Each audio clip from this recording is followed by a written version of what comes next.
L'Olympique Lyonnais qui a annoncé vendredi dernier avoir un nouveau directeur général en la personne de Laurent Prudhomme. L'Olympique Lyonnais qui est aussi en train de revoir tout son organigramme, sa reconstruction, on va dire, à la tête du club. La question, elle est simple, Martin. Alors évidemment, on va un peu décrypter cet organigramme, mais est-ce que Textor va donner un nouvel élan à cette OL et est-ce que cet nouvel organigramme peut sauver l'Olympique Lyonnais? Alors moi, que ce soit Laurent Prudhomme, c'est quoi ses fonctions, directeur général? Ouais. Alors déjà, on va dire une chose, on le connaît, Laurent Prudhomme. Oui, on le connaît. C'est un ancien d'Eurosport, très bon pro. Voilà, exactement. Mais que ce soit Laurent Prudhomme, Juninho, conseiller du président, c'est l'équipe qui l'annonce dans les semaines à venir. On a parlé de David Friot, aussi directeur sportif. Moi, tout cet organigramme, j'ai plutôt... je suis plutôt séduit par tous les profils. Je trouve que... Voilà, c'est plutôt des gens dont j'estime qu'ils pourraient faire du bon boulot à l'Olympique Lyonnais. Mais il y a deux problèmes. C'est que les deux personnes les plus importantes à l'Olympique Lyonnais, et notamment dans le futur tout proche de ce qui nous intéresse, c'est deux personnes qui ne conviennent pas au casting. Les deux plus importantes, c'est qui? C'est celui qui donne le cap, le big boss, donc John Textor, et celui qui influe le plus sur les résultats de l'équipe, à savoir l'entraîneur. Et pour moi, que ce soit tout en haut de l'échelle ou tout en bas, si on estime que l'entraîneur est tout en bas de l'échelle, puisqu'il n'a personne en dessous de lui, si ce n'est ses joueurs, c'est là où ça va pas. C'est-à-dire que Textor, j'en ai déjà beaucoup parlé ici, mais on a l'impression qu'il voit rien venir. On a l'impression que pour lui, Lyon n'est pas en danger et que de toute façon, ils auront plein de fric cet hiver, donc tout va bien se passer. Je crois que Lyon est en danger et je ne suis pas sûr que Lyon ait beaucoup de fric cet hiver, ou en tout cas, il faudrait obtenir l'aval de la DNCG, ce qui n'est pas encore le cas. Le fantasme de Juninho, il ne faut pas croire que ça va être comme l'ère 1, c'est-à-dire qu'il va arriver, il va proposer Guimarães, Paqueta, que tout va bien se passer, qu'il va être là au quotidien. En fait, Juninho, ça va être le conseiller de Textor, c'est-à-dire qu'il va même pas piloter, il va naviguer dans la galaxie Textor, c'est-à-dire à la fois à Botafogo, à Lyon. Il sera à Lyon, je crois, une fois par mois, si j'ai bien compris. Ce ne sera pas Bernard Lacombe qui était là tous les jours à parler aux attaquants, à vraiment irriguer Jean-Michel Aulas de conseils et d'informations. Donc Juninho, voilà, j'attends de voir son poste. Et surtout, je ne suis pas sûr que ce soit ces gens-là qui vont sortir Lyon de l'ornière. Moi, je pense que ce qui permettra à Lyon d'aller mieux, c'est que Textor lâche le gouvernail et aille tout en haut dans la vigie pour avoir un plan clair de ce que sera le futur Lyon. Le problème, c'est que je crois qu'il ne veut pas trop lâcher le gouvernail.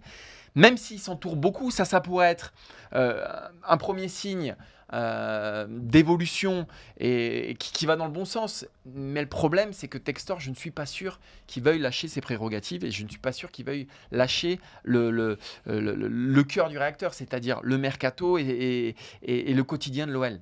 Et ça, pour moi, c'est un vrai problème. Non, mais comme tu l'as dit, il ne veut pas le lâcher parce que justement, j'ai pris le communiqué de la nomination de Laurent Prudhomme à la direction générale de l'OL.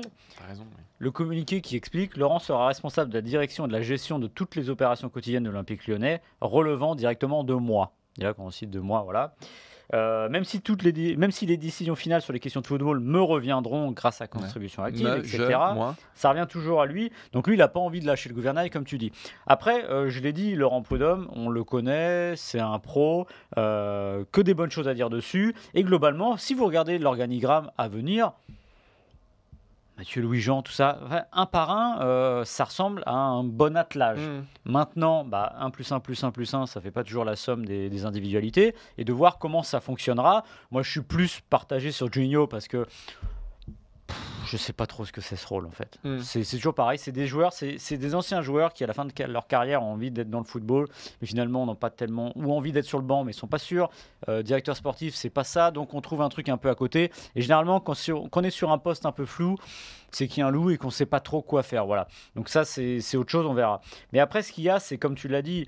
Alors, c'est le problème Textor aussi, c'est que voilà, il va vouloir absolument mettre les mains dedans, sauf que lui, il se voit aussi patron à Botafogo. Il y a trop de clubs, à un moment, il faut choisir, et c'est aussi le défaut latent de la multipropriété. Au pire, vous êtes propriétaire, vous prenez du recul, un peu comme McCourt, voilà, ce que j'allais dire. Même si c'est pas parfait, mais... et vous déléguez à quelqu'un, vous déléguez à Laurent Prudhomme, qui va être le responsable, parce que Laurent Prudhomme, c'est lui aussi qui va devoir justifier des décisions de football qui lui reviendront en partie, mais qui seront validées par quelqu'un au-dessus de lui.